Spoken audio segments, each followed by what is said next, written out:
Hello and welcome, everybody. Welcome to another episode of Family Reflections. I'm in here today with Krishma Qualis. She is a St. Lucian social worker currently based in the uh, island of Barbados. So, Krishma, tell the people hello. Hi everybody. Hi Keddy. Thanks for having me on today. Right. It's a pleasure to have you on. Thanks for joining us. Folks, today Kina couldn't join us. I know y'all like her more than me. So uh, I hope that you can still follow the conversation with my rambling as best as you can. Krishma is way more versed in this discussion than I am, but I'll be trying to follow along. Uh, I hope you I I guys. wouldn't I wouldn't say that I am, honestly. I wouldn't say that I am, but yes, we'll see how it goes. Yeah, either way, it's a good opportunity to touch on something that I I agree. think Yeah. is a way overdue. And we really need to call awareness to in order for us to approach a working solution on this. Right? No problem. Folks, you might be wondering what I'm talking about. Today, we're talking about colorism in the Caribbean, really around the world as well, but more specifically in the Caribbean region. Uh, as relates to people preferring people with lighter skin. So, I'll wait my turn to speak. okay, I think it's something that we really need to knock out as a people and a culture. Um, so, one of the first things that I think we're going to touch on is the fact that very often, even as a little boy, if I walked into a bank, if I walked into a place of business, the lady across the counter was always a lighter skinned lady, maybe an Indian lady, or um, and I've heard that that was not an accident, that in St. Lucia and very well many other Caribbean islands, there has been this preference for people with lighter skin. Would you agree with that? What are your thoughts on that? I think I had a similar experience as well growing up. In particular the banks. For Right. some reason I do agree. And you find that when you enter the banks, those employees that you would interact with, the tellers more likely than not, they had to have a specific look, Okay. and they had to be all put together. Um, at that time, did I give it any thought that that was not perchance? I cannot say that I did. It was something that was the norm, and I accepted it as that. Of course, now when you become an adult, you question those things that we consider a norm in our upbringing.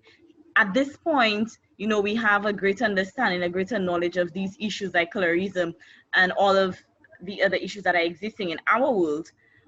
Then we begin to question and to challenge those things that are all too familiar to our bringing. And I'm certain that we're not the only ones who can say, well, yes, that was part of my upbringing as a child, going into certain establishments and seeing lighter skinned women or women with long flowing hair, and probably those who didn't have long flowing hair probably had the long straightened hair and the Right. like. Yeah. So yeah, I agree with you on that. It is definitely something that is what's the word? Uh, Help me. What's the word? It's a really common occurrence. Dominant. Yeah, yeah, Dominant. Yeah. yeah. In Yeah. our society, that's the word. Prevalent, perhaps. Yeah, yeah. Yeah. In our society. So I'm with you on that. And I think it's so prevalent that I was going to wait till later on to discuss this, but I think it's so prevalent that people have decided to start bleaching to increase their chances Well, of. people haven't only now decided to start bleaching. Okay, I think. what do you Well, know about I'm bleaching not that I don't? I'm not a historian, but I think I'm not. But I think that people have been bleaching for a long time. I think it's funny, right? Because when I think of bleaching, and I hope this doesn't sound or come out bad, I always think of Jamaican women because you know bleaching is a big thing in Jamaica. And I remember a couple Vibes of years back. cartel, you know, bleaching. This cake soup. Yeah. Exactly, Yeah. exactly. A lot of those persons of influence who are out there in the public sphere, which is for another aspect of this discussion when we get down to perhaps social media and the influence of media on the whole Yeah. on its influence on colorism. But anyways, before I lose my train of thoughts, right, I always think rather of Jamaicans when I think of bleaching. And I don't know what caused me to go searching for this documentary a couple years back. I remember we were watching this video, and the women were telling you about their bleaching routines, and I was so shocked because growing up growing up at home, it's like you have, I don't know if you know, but women who have acne, some of the creams that they use are actually like skin lightening creams. Really? So this is as much of the bleaching experience that I've had, not personally, but witnessing like my friends who've had issues with acne, and then you have the lightening cream, and when you think, then you But probably see hair a little lighter than hold the on. rest, and hair a little lighter. Yeah, hold on. Why does the acne cream have to lighten? What's I the don't know because, well, honestly, I never had an issue with acne, so I cannot speak firsthand. But sometimes, like some women, I guess men too, the acne problem is so bad that it leaves black okay, spots. scarring, yeah. Right. Hmm. That so I guess the cream would help to reduce the visibility of the thing Okay. of So it the kind of scars erases those from the scars. right. So I Okay. guess in treating it, you probably use like a skin lightening cream so that the black spots there from the acne would kind of fade away. Okay. All right. So, but listen to what I'm saying. Like I never thought of that as bleaching, but it is because it is a skin lightening cream. It does that. It would bleach your skin. So you may realize that persons who are trying to get rid of those black spots actually have like areas in their skin, especially on the face, where it may be lighter than other areas. I think some people use it for other parts of their bodies, like their legs. You know, like you could have, because we have people Why are have you this. trying to bleach your legs? No, it's not like you're trying to bleach your legs, but I guess like if you have marks on your skin, you might use this skin lightening cream for the marks. Okay. All right. Okay. Again, like So I said, I'm not speaking first hand experience, so I stand to be corrected. But again, I never thought of that as bleaching. okay. Yeah, I'm following you. I mean, in time you understand that, hey, this is exactly what it is. But going back to my story about the video I was watching. Yeah. So yes, these women were talking about their daily routine, like what they would do on a night before they go to bed. Um, put on the I guess it's probably a skin lightening cream and wrap themselves. I don't know why they would wrap it. I guess the heat would probably help the process. And this particular lady who was being interviewed, she said she does it because the Jamaican men do not look at them. They do not consider them as beautiful if they are very dark in complexion. So the lighter your skin tone, The better the your more chances. beautiful you would be considered, the more attractive you would be to these men. So it's interesting. But anyways, so they felt as women, for us to be seen as a good catch to those guys, All right.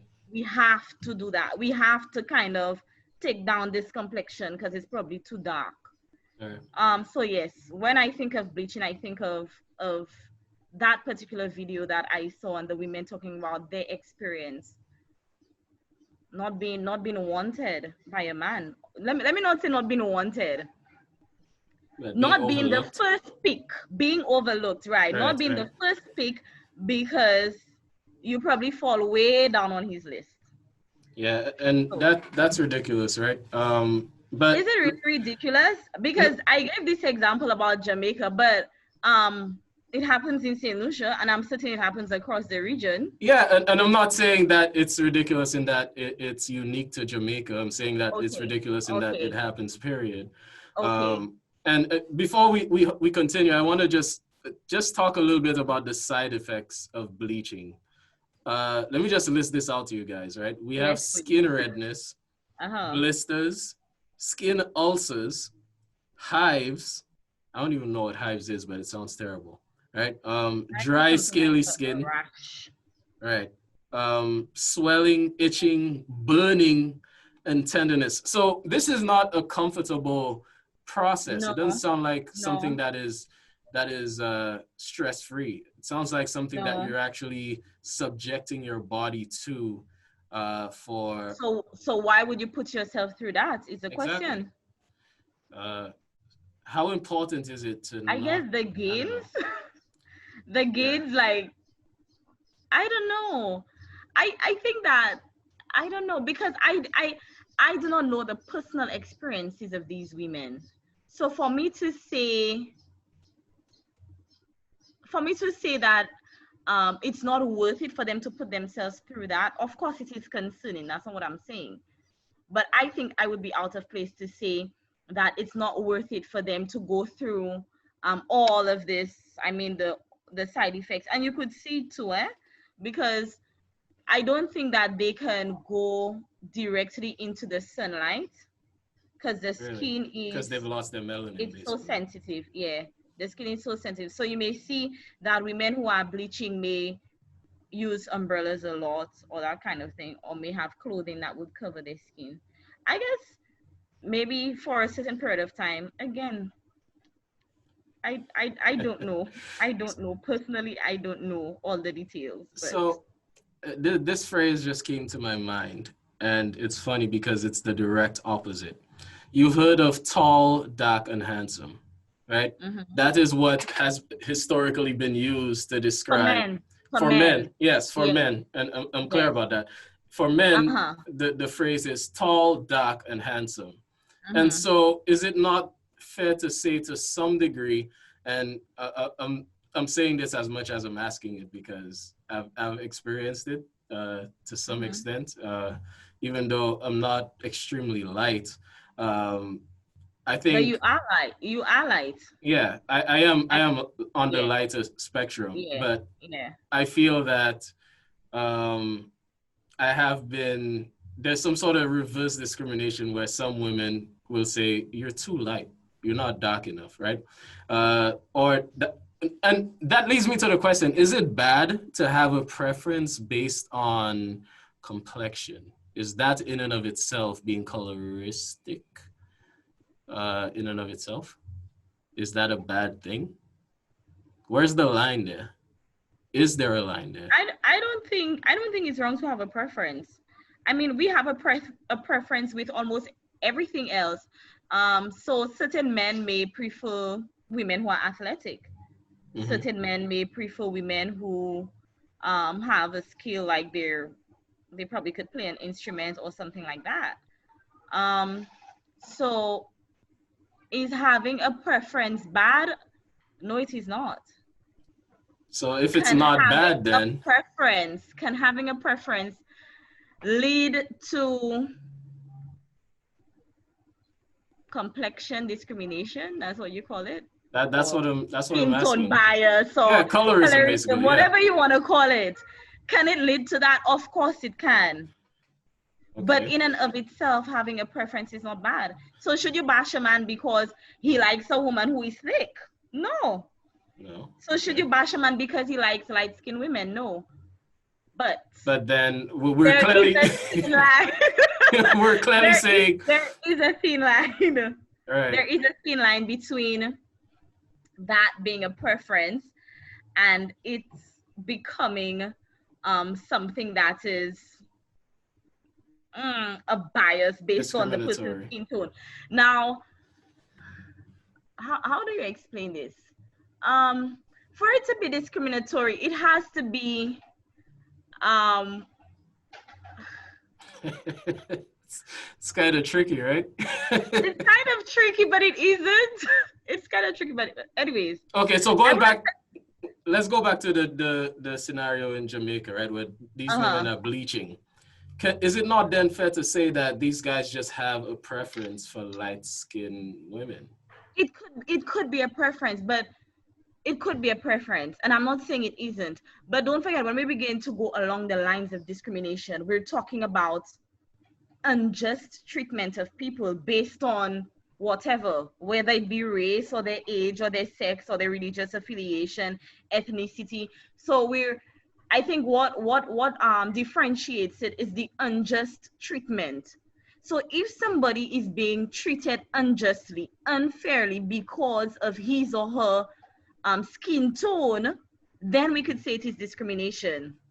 So can we So this apply? is why I say it's ticklish in that instance, because can you say a man liking a woman who is light skinned, him treating a Is woman like me who is dark skinned unfairly? Is it? is it? To be honest, there's a lot of question marks there. Is it because it cannot really be proven per se in that instance when we classify it as a preference? Because if it's a preference, can you really classify it and say, well, he's treating somebody of a darker skin tone unfairly, unjustly? I Right. think that's quite a stretch. It is a bit of However, a stretch, yeah. however, if you were to go into other issues like denying me a job at a bank, for example, Right. because I am so dark, Which is well, somebody might look and argue and say, oh, well, you have long flowing hair, so you might get the job. But, and that's another part of colorism, huh? Not just our skin tone, but you see this the texture of your hair, right? texture of your hair. Yeah. Anyways, so if we begin to talk about me not getting that job as a bank teller or front office clerk because I am dark, then yes, I would consider that discrimination. Right. I well, yeah, that would be discrimination. No, Can I I say agree. that a guy having a preference is discrimination? I don't know that I can. Okay, but I'm not saying it's not possible, but I cannot say that I can use that example as an example of discrimination against women who are darker in skin tone. I agree. And I think there's so many instances where, well, this is what I want to point out. I think there are so many instances where the preference seems to be towards the lighter shade that it's suspicious, right? And we need to talk about it. In Okay, okay, so I get you there, and you do have a valid point, because when we begin to look at it in a wider and a broader context, then we begin to understand that, hey, there is something here that is worth investigating. right, So it's not just you as a guy, Keddy, having a preference for women who are lighter in complexion. And I'm not saying that Keddy has any preference for I women in don't. lighter complexion. This is I just don't. me Yeah. using that as an example. Um, Individually, it is difficult to say, well, yes, it's discrimination, or yes, um, he is one who has skin tone bias. But when we begin to look at it on a broader scale, as a society, Mhm. as Black men, um, oftentimes you hear Black men choosing um, white women as partners, and Right. people scoff at that. But we are talking about that. uh, we're staying within our race. So when you have our men, our young men choosing women who are lighter in complexion because she's more beautiful, we hear words or phrases like belty shabin. Yeah. Yeah. I'm certain you've heard that, right? I've heard So once she has a very high complexion, may say a belty shabini, that. Right. you know, No, I that's I don't real. know what. Yeah, you've I've heard it. So you find that we are classified now as women in our society. What determines our belty, and what Yeah. determines that we make the cut? Right. So And of course, women who have a lighter skin tone, they tend to be considered more beautiful than women who are dark. right. And Why is that the case? I think Socialization. Right. Because I was just about to point out that our preferences don't come from a vacuum. Nope. Uh, I think Nope. every single one of us has preferences that come Yep. from your experiences, from the people around Mm-hmm. you, from the books you read, from the movies you watched growing up, to the point where you begin to form this personality Mm-hmm. of this individual who has all these preferences. And so I think it's important for us as a society to ensure that we're not favoring a preference in certain directions that may cause discriminatory behavior. Mm-hmm. If I said that correctly, all right. Um, there's something else as well. In St. Lucia, we've had a number of different prime Mm-hmm. ministers since we were independent. Ever since we gained independence, and a lot of islands throughout the region also, uh, they also have a similar story. Uh, our prime ministers throughout my life have generally been mulatto men. And I say mulatto Yeah, because referring to we've like, had we've had three, right? John Compton, Kenny right, Anthony, and Alan Chastney right. in And our life. ex- Well, throughout St. Lucia's history, right? yeah, Am I so correct? yeah, for And most then of our, there was somebody else though. I think that person serves under the Labour Party. I There don't was think I know somebody, who I that can't person remember is. the name right now, but there was somebody else, probably between somewhere around yeah, there was somebody else. I'll have to go and Go look it up. I, But it just leaves me with the question: why does it seem like a majority African-based population, a population whose ancestry is primarily African with dark skin, seems to be pushed in the direction of showing political favor to leaders of the uh, lighter persuasion? Like, why is that? And before I answer that question, Keddy, I had to go and do my homework quick. Um, Alan Louise is the person I was referring to, but we did omit Stevenson King. I just wanted to uh, put that out there. yeah, but I omitted Stevenson So, King intentionally, right? so Because he's a darker guy. the three in particular is we're talking about lighter skin prime ministers would be Yes. Compton and Kenny and Chastney. Right. Um,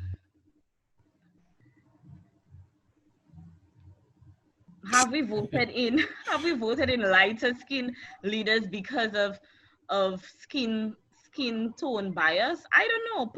Perhaps not. But I think there's a high probability, just given the length of time that these people have been in power and mhm, how the statistics show that people running for office in St. Lucia that have lighter skin tend to get in more often than their their counterparts. counterparts. What? Yeah. Okay. I will say two things, right? On the one hand, um, can I really say that yes, persons have voted these leaders because of their skin tone? I can't really say that.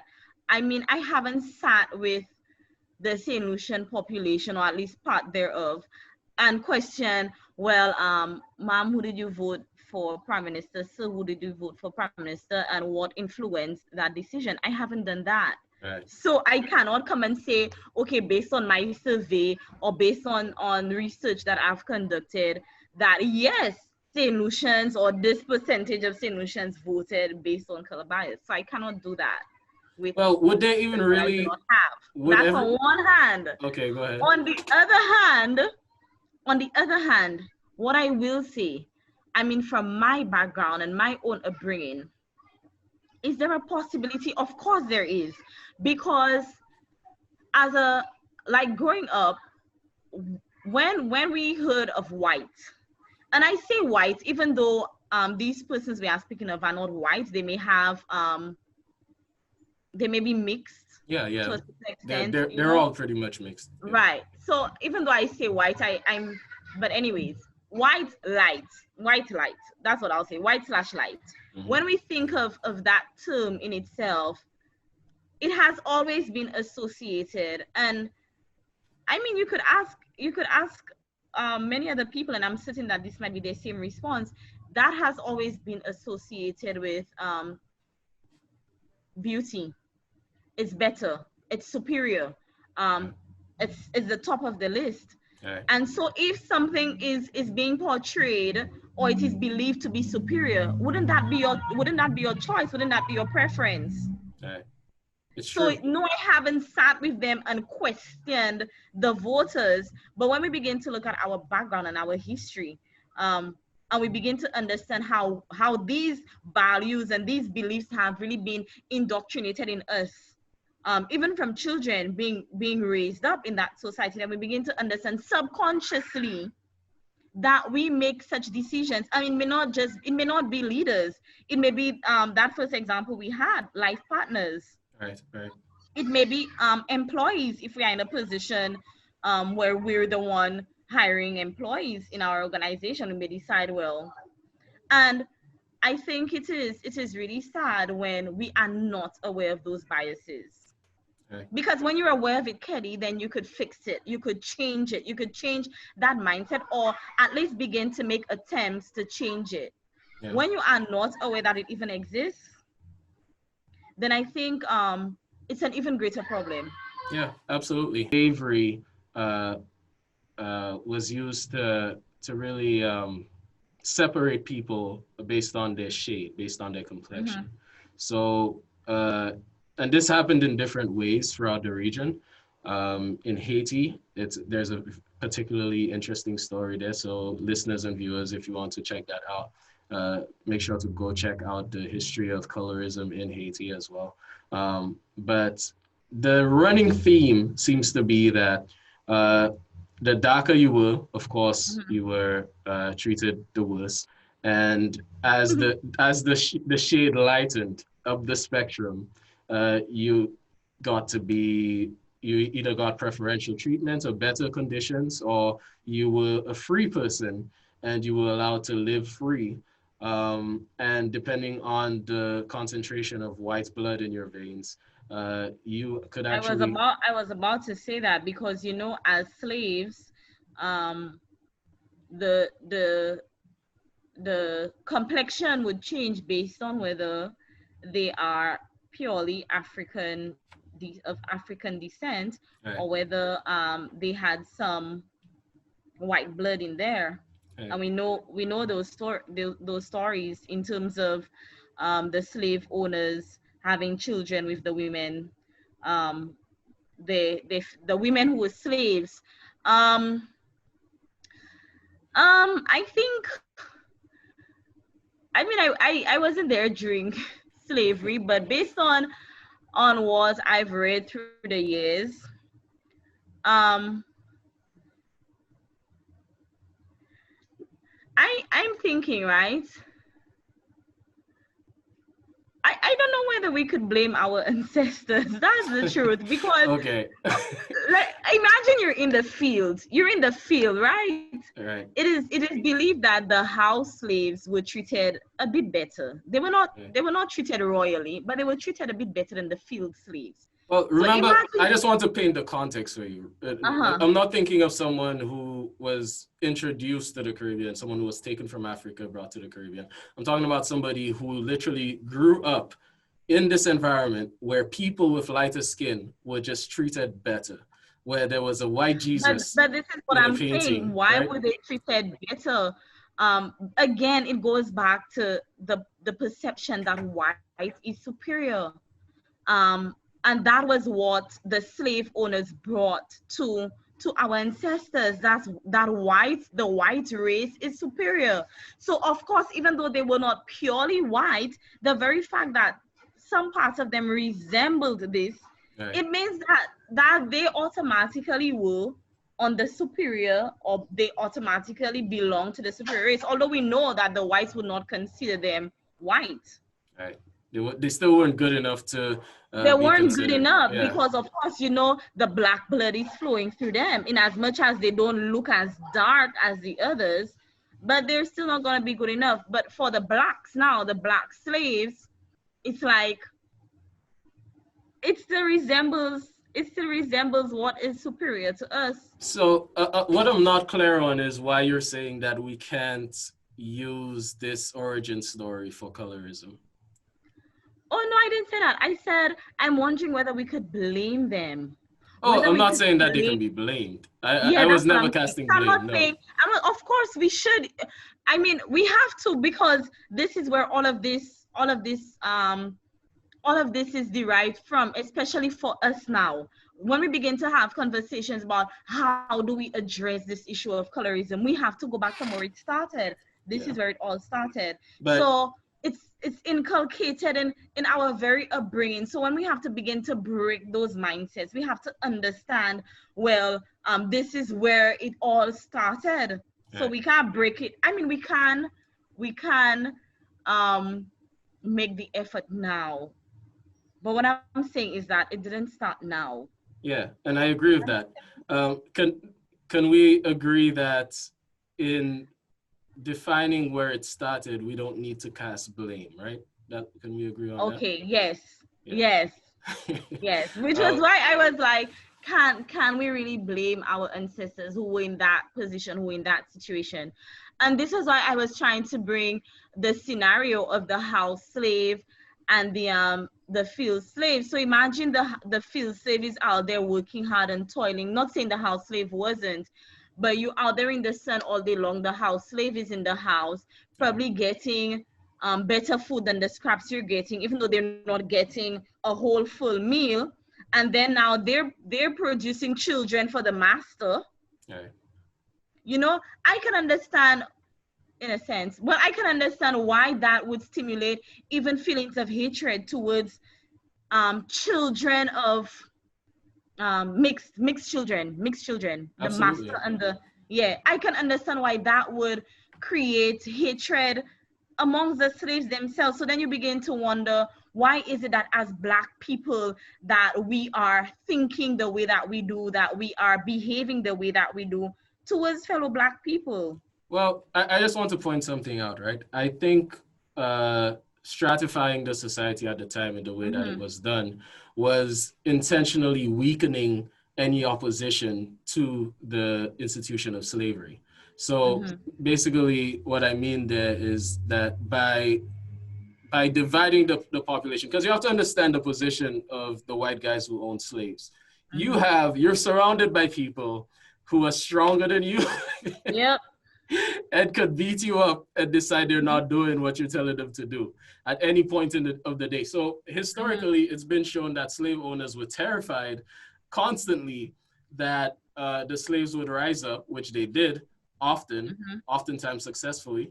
And they were afraid that these slaves would rise up and kill them, basically.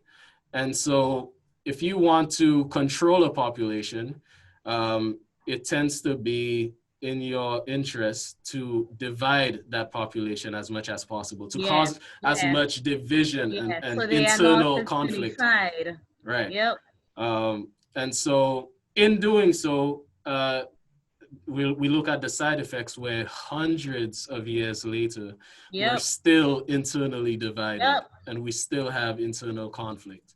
And that's what I think, if anything, viewer or listener, you take away from this conversation, I think you should take away that we need to roll back the damage that has been done, right? Mm-hmm. What do you think of that, Krishma? How do we go about doing that? You know, I was how just do about we to ask that. how do we go about addressing this issue when Keddy constantly, the media Yeah. is portraying that beauty is the lighter tone woman? And another thing I've realized, I don't know, like, whether it's just my perspective, I find that if they are going to use Black people, they either use like really, really, really Black people or really light people. That makes sense. Is Uh, that true? I don't know. Is that I the think I'm same pattern? No? following, but It's I want some clarification though. okay. Like I'm thinking. Okay, movies, for example. I find that I don't. Oh, let me not use movies. Let me say probably the fashion industry. Yeah. If you look at models, I think in the past it was like models, you would probably get the lighter tone ones chosen, but now we're trying to break down all of these historical barriers. So perhaps in an attempt to undo all of those injustices which have been done towards the Black community, I find that it's either you find models who are extremely light skinned or models who are extremely dark skinned. It's like from one end of the spectrum to another. I Right. don't know. For That's me, as an aside though. Like I, anyway, I, I know that's it's an just aside, an but observation. I think I could be wrong, but yeah, in that case, I think it's almost like as a model, you having a very exotic um, complexion makes you more attractive to the so what is fashionistas. exactly? So what is an exotic complexion? Very pale or very, very dark, or yeah, I think that's what you're seeing there. So going back to your question now, I think a point you raised earlier talking about women who now feel that they are not dark enough, they're too light to be considered dark.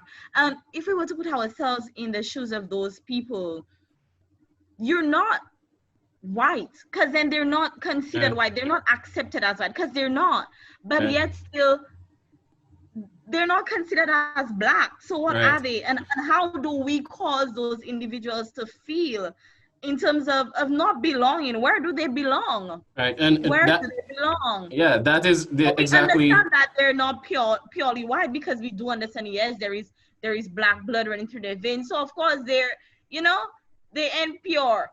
I mean, that sounded bad. no, no, we get exactly what you mean. Anyways, Uh, so it's I feel that we ourselves now are being unfair and we are being unjust. it's true. You cannot tell somebody that they are not dark enough or they're not black enough. Like what is that? What is black enough? What is dark enough? Yeah. Because oftentimes, and we do this innocently, and almost as a joke, but a lot of jokes are based on truth. Oftentimes, if we have a friend of It's ours, true. yeah, if It's we have true. a friend of ours who's very, very light, we tend to tell that person, "You're not black," right? And in doing so, we kind of jokingly exclude that person Yeah, yeah. from the struggle. Um, Mhm. but I don't think that should necessarily be. It But shouldn't be at all. And I think so. We're talking about, so how do we begin to address these issues? I think there has to be a consciousness in our actions, in our words, excuse me, even in our thoughts, right, and to realize, even like you said, things that we do and we say jokingly, these things are not jokes. right, it's You true. know, when we begin to define beauty based on one's complexion. And Keddy, I had my personal experience with this when a couple years ago, when what? That's like probably 8 years or so ago, when I started to experience hair loss. Personally, I went on a journey where my whole, and I shared that when on Chadell's channel as well, where Mhm. my whole definition of beauty was redefined because I didn't even realize that what's the saying? Chivo se belteo. Yes, like For our we listeners who don't think, understand Creole, that she just oh that's Creole for your hair is your beauty, right? And yes, yeah, that's thanks. St. Creole for that. Thanks Yeah, for that, Keddy. But we don't realize that you say these things to children growing up, and I never realized, not until I had that experience, that I owned that. And that is an untruth. That is an untruth. How many untruths are we teaching to our children? How many untruths are we teaching to our young men? it's true. Why is it that our young men are preferential? But I noted the pause there. I saw the pause. why is it that our young men are preferential when it comes to lighter skinned women? What are we as parents teaching to them? Right. You know what's interesting though? This whole conversation is also true in Japan. While I was doing my research on bleaching, Hmm.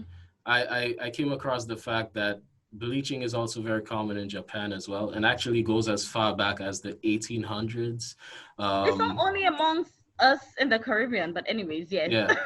So in that case, then is I know Europeans So what was colonized the the reason entire. there? What was the reason for them bleaching? Because you think of Japanese women as okay. Before I say anything, I think I've said women a lot, right? Men Mhm. also bleach. So let me just put that out there. Right. Like, yeah, I think I've said women throughout this discussion, but Well, men also. with So what men, causes to me, Japanese tend to be lighter in complexion, aren't they? well, they are Well, most of them at least. Lighter lighter, than us. yeah, but Yeah, they are very, by very far. much like Caribbean society, um, they put their lighter folks at the forefront. So if you look at Japanese Oh, media, gotcha. if you Mm-hmm. look at Japanese Mm-hmm. film productions and all of those things, people are lighter, right? Mm-hmm. But there are people in Japan of a darker hue. You know, it's not a monolithic society. Some people are a bit darker. I was actually reading an article, um, and the author was talking about, I guess, being taken aback at the fact that in Africa, where blacks are the majority and Yeah, whites are in the minority, that so many Africans were bleaching. And I think the author had visited different countries, yeah, and she was talking about like so many Africans were bleaching, and she couldn't understand why. Like, I mean, there's more of y'all than them. all right. So why aren't So you the why? standard? And I think she was talking about the influence of the media, and Yes. many of them were talking about, and the same thing. This, I guess, it's no different because one person she interviewed was talking about his workplace having more clients when he had a lighter skinned front office clerk. Look at that. Yeah, yeah. And it Yeah. was like, that's interesting. Like, you get more clients because you have a light skinned front office clerk. Anyway. Well, right there, that's something I want to speak to immediately because lighter skin does to some people point to someone who's a little more knowledgeable, someone who's a little more intelligent. Exactly. And the one of the girls that she interviewed also brought up that point, talking about how lighter skinned people are being viewed as being more educated. But that's a myth. That's a Right. myth. I don't think that your intellectual capacity has anything to do with your skin tone. Although I will say that because more opportunities are created for persons with lighter skin tones because of such biases which exist, you Right. may find a greater proportion of persons who are lighter skin being more educated, having more degrees, or having higher levels of education than persons who are darker in complexion. It's true. You know, they're denied the opportunities.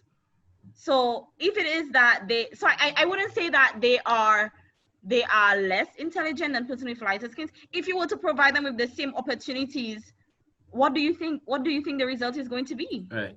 Right. You know, what is the result going to be? The So opportunities are not presented fairly, so of course you're going to have like uh, the high low kind of yeah, effect. an unbalanced Unbalanced, right? demographic. So my thing is, from what we've said so far, I think we're looking at a number of possible things that can be done moving forward. First of all, Mm-hmm. I think we start with the children. I think you start by ensuring that children do not inherently pick up these biases along the way. And you do so, I think, by showing representation in their media, showing Mm-hmm. representation in the media that children consume, Cartoons. right? Cartoons and Mm-hmm. ensuring TV that shows for yeah, kids. Yep. you stamp out anything that points them in the direction of Even things, even things, Keddy, like their toys. You know, like the yeah, little Barbies and dollies that they yeah, get. yeah.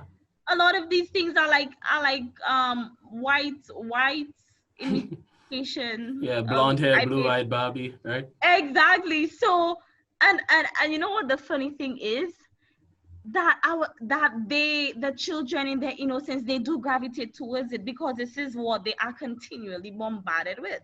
Yeah, it's true. So they would gravitate towards the white Barbie.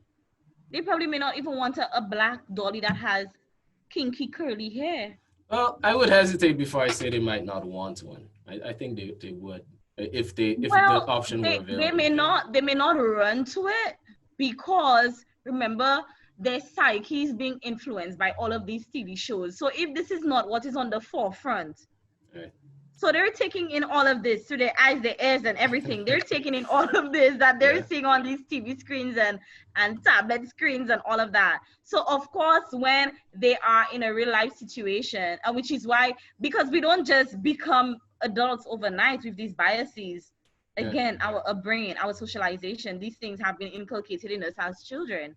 So I definitely agree with you there in terms of starting with the kids, but we can't start with the kids unless we start with ourselves. Yeah. Well, when it comes to starting It with has to be ourselves, a I think one of the ways we start with ourselves first is seeing representation uh, mhm. of all skin shades in everything, and looking for Exact. So we yeah. have to applaud like what's Rihanna's line? Fenty. Fenty. Oh Fen- yeah, yeah. Is Shout out that to Fenty Fenty. Beauty or something? Yeah, I Fenty don't know Beauty. what it. Yes, and others like her who are now making such breakthroughs, bringing well or rather dispelling what was the term? One shade fits all. Yeah, We absolutely. have so many different skin tones and shades amongst us as Black people. Like And let's so beginning to see these developments, I think that that is commendable, and I think that we are making strides, yeah. but there's a lot, of course, that can be done. Yeah, let's not forget too that Rihanna made like tons of money from no, and I'm not in any way diminishing how important it is that she did this, but I what I heard want that to as do is well. point out. No, here's what I want to do. Uh-huh. I want to point out that when there is an acknowledgement and uh,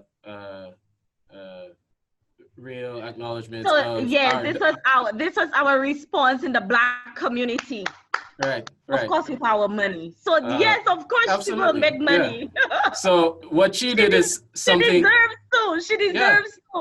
You yeah, know, like she deserves to.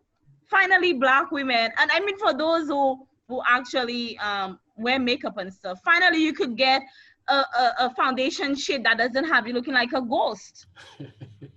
You so know, so of course the Black community is going to respond in applause, standing ovation. yeah. Oh, I see what you did there.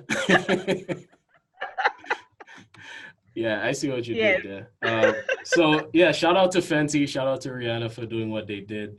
And I hope that her success pushes other brands to be more inclusive in their planning and their color palette Yes. for women. And I Um, think, Keddy, before you move on, I think that these developments are critical in starting up conversations that need to be had. right, Like you know, why is it that for so many years, Black women were restricted to only certain shades of makeup that was nowhere matching their complexion, you know? Why was there no consideration given right. for the variation in our skin Yeah, tone? basically, why has nobody already done this? Yes, Yeah, yes, yeah, you know? So that's what I'm trying to say. Like it is important because it helps us stir up those conversations that we need to have amongst ourselves, amongst our children, you know, as the future generation, even those before us. Because again, I say, and you said too, we are not in a bubble. We were raised by parents who themselves were raised by parents who were themselves raised by parents, passing on those values to us through the right, years. right. So, Yeah. I so think yes, there has to be conversation in terms of how can we address these issues. There has to be conversation where we are open and honest with ourselves, recognizing that, hey, you know, I have unknowingly been a part of this and helped to encourage that sort of mindset where beauty is defined by your skin tone, and it's defined by how light your complexion is. It's defined by how long your hair is or how curly it is. You know, I have helped to help push that kind of mindset. Or, you know, I don't know what it may be for you or for your listeners, but whatever areas that we may have helped to contribute to colorism, or the continuation of the issue of colorism in our society in the Caribbean, to recognize that, hey, I'm a part of this, and the change has to start with me, therefore. Because Yeah. I have been a contributor, knowingly or unknowingly. I have been a contributor, so therefore the change, of course, has to start with me, Right. or I And have to be a part of the change. yeah, I think what we're doing here today is actually another big part of what needs to be Hmm. done to push the needle in the right direction. Um, Making noise, and Yes, making some noise and letting people know yes, that, hey, this is a real thing. It's time for this to be fixed, right? Um, yes. and I'm glad to be a part of the process in that way, right? Um, I also want to bring up another issue, Keddy, and of course, you know, as a social worker, as a counselor, um, I have to bring it up. You okay, know, the what's up? issue of low self-esteem, and how low self-esteem contributes to our perspective and our perception of ourselves. And you know how that helps us to come to a point where we're saying, I'm not beautiful, Yeah, or I'm not good as I am, so therefore I have to change this. I have to change this complexion that God has given, because that is not good enough. That is not beautiful enough. right, I think that it stems, you know, we spoke about our history as Black people and slavery, but it also stems with deep rooted issues of low self-esteem. How yeah, do we it's view true. ourselves? And is it it's not always solely the responsibility of the individual. Again, it could be society and what society says to you. Right, um your hair too you're not short, good or it's too enough, or negro, it's you're yeah, not good yeah. enough. Why you don't put some relaxer in that?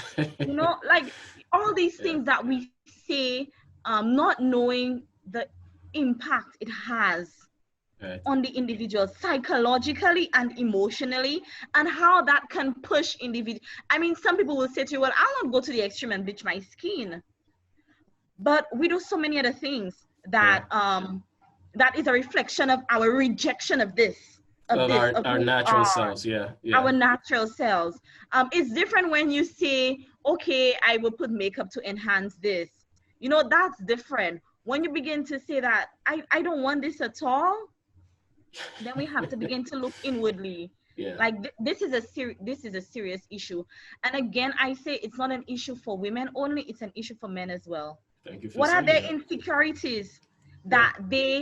that they feel, Society um doesn't really. Anyway, I'm not even gonna for get me into to that. be for me to be complete or to be accomplished as a man, you know, my partner has to be X, Y, and Z. And oftentimes when we look at the list, Keddy, so you have a list, my partner has to be, maybe number one is beautiful.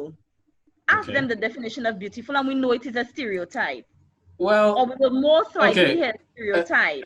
Now, I don't want to sideline the conversation too much, but is you really saying that there's a problem with a man having beauty on his list? Is No, that the but issue? but I'm saying, what I'm saying is, should that really be what drives your pursuit of a lifetime partner? You know, Uh, so we're talking about, you're looking at somebody that you're going to spend the rest of your life with, you're yeah. going to build a life together with. Right. So we're thinking qualities, we're thinking somebody who is going to be competent, to build a life together with you. Mm-hmm. I'm not saying that you shouldn't have somebody who's attractive to you, but when that begins to drive the pursuit, then it is questionable, So because then it hold on. becomes it becomes the most important feature. Should it be the most important feature? Okay, I'm that asking you as a man, no, should it be? that's why I can meet you, right? Because I think what you're basically saying is it shouldn't be at the top of the list. And I It's think, okay to have it on the yeah, list, I think but it's okay to have it on the list, yeah, but I it's agree okay that it to have shouldn't it be on at the the list. very top where it's the first thing. Of course, let's be honest, pretty much the beauty is the first thing that you're gonna see as a guy, right? That's the first thing that that might catch your attention. But Mm-hmm. on the list of qualities that will lead you down a path of real decision making, I don't Mm-hmm. think beauty should And be. lifetime commitment. Yeah, I think there's a lot more things even beyond beauty that Mm-hmm. should be considered there. So I Physical think beauty. we're, yeah, Physical beauty. right, Physical, beyond physical beauty, physical, yeah. beyond physical beauty. Right. And right there, that ties back into our discussion today with colorism, where some people will not even consider someone who is darker as much as they like Exactly. said person, Exactly. simply Exactly because, my yeah, point. right. Can I say exactly again? Exactly. Exactly my point. Right. Because, how much would you really be missing out on if you just stop at um that number one thing, that outward beauty? And again, we have preferences, Keddy. So I say, for every man it may not be the light skinned woman. I'm Right. not saying that that is every man's reality, Yeah. but for the majority, we know that when we speak of beauty, they may not think of the darker toned woman, who has the short curly hair. Yeah. They won't think of that, Right. because we have defined that as not good enough, not meeting the mark. But who are we to make, like, who are we to make those determinations? Yeah. It's true. I And mean, even on the ultimately flip it's end, God who created all of us. So for me, even to challenge that is to challenge God. yeah. Uh, Anyways. I think even on the flip end as well, we should ensure that in addition to not discriminating against people of darker shades, we should also not discriminate against people of lighter shades as well. Mm-hmm. Where very often you might assume because somebody is lighter, then they don't want to do something that's a little hard to do, or they're not very aggressive. Uh, Have you, yeah, I was there's a just lot going of to the ask you, like, stereotypes. have you ever heard the saying that lighter skinned women and shabins? Yeah. Is that a derogatory term, shabin? I think it's used in a derogatory way oftentimes. Okay. I don't think it's a very formal derogatory term. I think very often you can say a nice thing about a shabby person and Yeah, nobody's, because yeah, I've offended. always known a shabin to be a person who's really, really, really light. I didn't have any, well, I didn't know the term to have any negative connotations until, like, some people started saying, well, I don't like to be called shabin. And that right there is I was because, like, yeah, that is because of that is it is often used in a derogatory way sometimes. But for me, in my experience as a little boy, my grandmother would say "Tisha be tata," you yeah, know, yeah, exactly. she would say it It was with like pride. you're on the lighter side. So, Yeah, well, I guess things and times are changing. yeah, and if, even But her, bless her heart, she was happy that I was light, and as sad as it is in the grand scheme of things, that was I her. wonder why.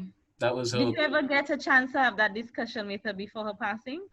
No, but she generally had this thing for lighter skinned folks, Yeah. yeah. I I I think, well, I try to be careful what I say. I kind of got the same vibe from my granny as well. Like, for true. Oh my goodness. Which is why I said I'm trying to be careful what I say. I remember, the Lord help me. I hope I don't get stoned for this. No, I you're remember, good. like my my uncle had this one of my uncles had this girlfriend, and she was, I remember, I was a little child, and she was a black woman, like really, really darker than me. And she came home by my granny, and I got this vibe as a child. I got this vibe that my granny didn't like the woman. And a few years after, my uncle and the lady, they were, they no longer had a relationship. And she made this statement about vie from Nuesa. Oh Like, man. so I got the vibe. I say vibe because I mean this is what I'm catching from what she said and her attitude, that she didn't really like the fact that he brought home a woman who was so dark in complexion. Yeah. And he had other girlfriends, and I didn't see her or hear her say anything similar or Yeah, along she the didn't same have lines. that I same figured visceral that, reaction. Yeah. yeah, she didn't have that same reaction. So I don't know. I don't know whether it's that generation, like whether I don't know. I don't know. But Yeah, I well, do remember that as a child. I think what that shows is that we are potentially moving in the right direction, Mm-hmm. because I think as the generations have gone by, we're starting to realize no, everybody's the same. It's okay to have preferences, but in no way is one shade an excuse to discriminate against a given person. Exactly. And I think That, what I am is optimistic. I'm hopeful for the next generation to see how much further mm-hmm. they can carry forward the healing that that I think we're already beginning to experience as a people in I the agree. region. I agree. I agree. uh, I agree.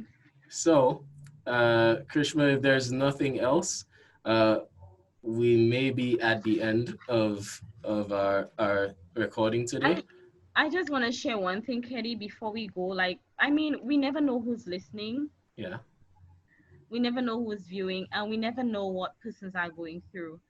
But if you take nothing else from this discussion today, I just want you to know that you ought to love yourself and to come to a place. If you are having challenges accepting you and loving you, then speak to somebody that you trust. I Yes. mean, you could find a counselor, you could find a friend, Right. somebody who you trust and you could speak with, because I think it is important for us to love ourselves, to love this body that God has created. Yes, we may not like everything about us, we may not like certain physical attributes, but embracing who we are as a whole, I think that it is important for us to get to that place. And too many individuals are suffering with low self-esteem, and we see it, like we see it not just amongst our young people, but even amongst adults, like having not addressed those issues, they are carrying it over into adulthood, and we begin to wonder,